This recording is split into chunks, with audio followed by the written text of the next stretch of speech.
Friends, ഒരു പുതിയ വീഡിയോയിലേക്ക് സ്വാഗതം. ഇന്നത്തെ വീഡിയോ ഹൈറ്റ് കൂട്ടുന്നത് കൊണ്ട് വരുന്ന കുറച്ച് വണ്ടിക്ക് സംഭവിക്കുന്ന കുറച്ച് ഡ്രോബാക്കുകളാണ് ഇന്നത്തെ വീഡിയോ.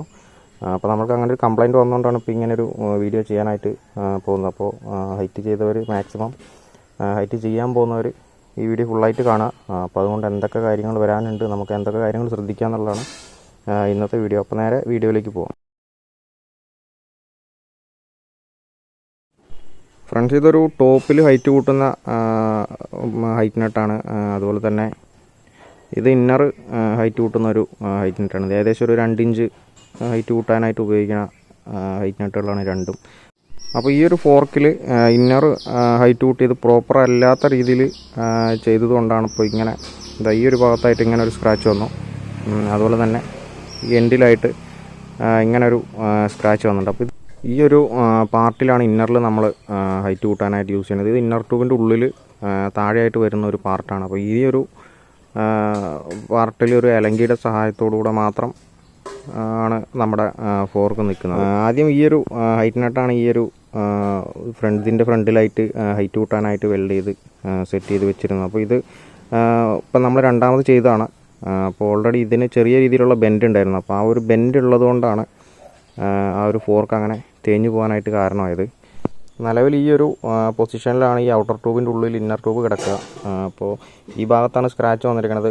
നിലവിൽ ഈ ഒരു ഭാഗത്ത് സ്ക്രാച്ച് വന്നതുകൊണ്ട് ഓയിൽ സീല് ലീക്കാവുക എന്നുള്ളൊരു പ്രോബ്ലം വരാനായിട്ട് പോകണില്ല. പക്ഷേ ഇതൊരു ഈ ഭാഗത്തൊക്കെ ആയിട്ടാണ് ഇങ്ങനെ ഒരു ലീക്ക്, ഒരു സ്ക്രാച്ച് വന്നെന്നുണ്ടെങ്കിൽ 100% ലീക്ക് വരാനുള്ള ചാൻസ് ഉണ്ട്. അതുപോലെ തന്നെ ഈ ഒരു ഇന്നർ ട്യൂബ് നമുക്ക് മാറ്റേണ്ടതായിട്ട് വരും. അപ്പോൾ ഈ ഇന്നർ ഹൈറ്റ് കൂട്ടുന്നതിലൂടെ നമുക്ക് ഈ ഒരു ട്യൂബ് ഓൾട്ടർ ചെയ്യേണ്ടി വരും. അതുപോലെ തന്നെ ഇതിനകത്ത് കിടക്കണ ആ ഒരു സ്പ്രിങ് ഓൾട്ടർ ചെയ്യേണ്ടി വരും. അതുകൊണ്ട് ഒരു 100% സക്സസ് ആവില്ല ഇങ്ങനൊരു ഹൈറ്റ് കൂട്ടുന്നത്. അതുപോലെ തന്നെ ടോപ്പിൽ ഹൈറ്റ് കൂട്ടുന്നതും കൊണ്ടും ഒരുപാട് പ്രോബ്ലംസ് ഉണ്ട്. ഫ്രണ്ട്സ്, അപ്പോൾ ഇതാണ് ഒരു സ്പ്ലെൻഡറിൻ്റെ എഞ്ചിൻ നിൽക്കുന്ന ഒരു പൊസിഷൻ.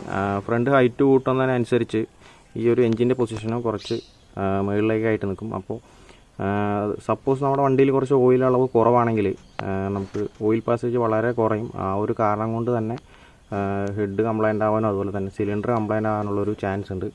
അപ്പോൾ ഞാൻ ജസ്റ്റ് ഓയിൽ പമ്പ് എവിടെ ഇരിക്കണേന്നുള്ളത് നിങ്ങൾക്ക് ജസ്റ്റ് ഒന്ന് കാണിച്ചു തരാം. ഇത് സ്പ്ലെൻഡറിൻ്റെ ഒരു സ്ക്രാപ്പ് ചെയ്തൊരു എഞ്ചിനാണ്. അപ്പോൾ ഈ ഒരു ഭാഗത്തായിട്ടാണ് ഓയിൽ പമ്പ് ഇരിക്കുന്നത്. അപ്പോൾ ഇതാണ് അതിൻ്റെ ഫിൽട്ടർ വരുന്നത്. അപ്പോൾ ഹൈറ്റ് കൂട്ടുന്ന ടൈമിൽ ഈ ഒരു എഞ്ചിന് ഇങ്ങനെ ഈ ഒരു പൊസിഷനിലേക്ക് വരും. അപ്പോൾ സപ്പോസ് ഓയിൽ കുറവുള്ള സമയത്ത് ഇതിനും താഴെ ഓയിൽ വന്നു കഴിഞ്ഞാൽ ഹെഡിലേക്കുള്ള ഓയിൽ പമ്പും കാര്യങ്ങളെല്ലാം നിൽക്കും.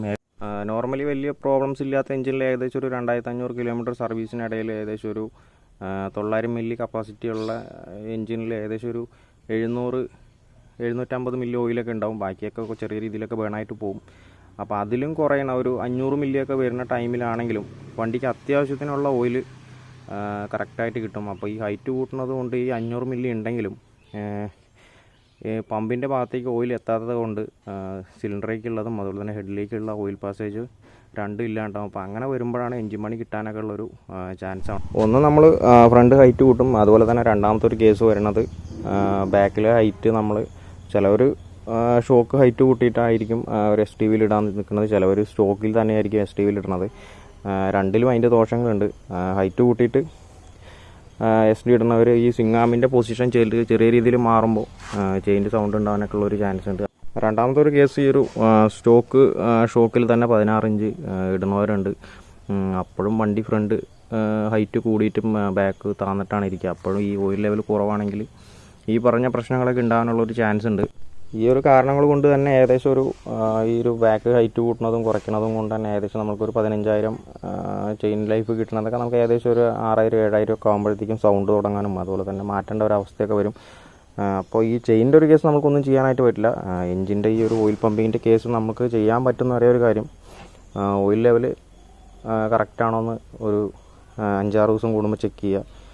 കുറവുണ്ടെങ്കിൽ ഫില്ല് ചെയ്ത് കൊടുക്കുക. അപ്പോൾ അതുകൊണ്ട് തന്നെ ഏകദേശം ഒരു 90% പ്രശ്നങ്ങൾ നമുക്ക് സോൾവ് ചെയ്യാനായിട്ട് പറ്റും. അപ്പോൾ നമുക്ക് ജസ്റ്റ് ഇങ്ങനെ ഒരു കംപ്ലയിൻറ്റ് കിട്ടിയതുകൊണ്ടാണ് ഇങ്ങനെ ഒരു വീഡിയോ ചെയ്തത്. അപ്പോൾ വീഡിയോ യൂസ്ഫുൾ ആയി കഴിഞ്ഞാൽ ലൈക്ക് ചെയ്യുക. അതുപോലെ തന്നെ എന്തെങ്കിലും ഡൗട്ടോ കാര്യങ്ങളോ കമൻറ്റ് ചെയ്യുക.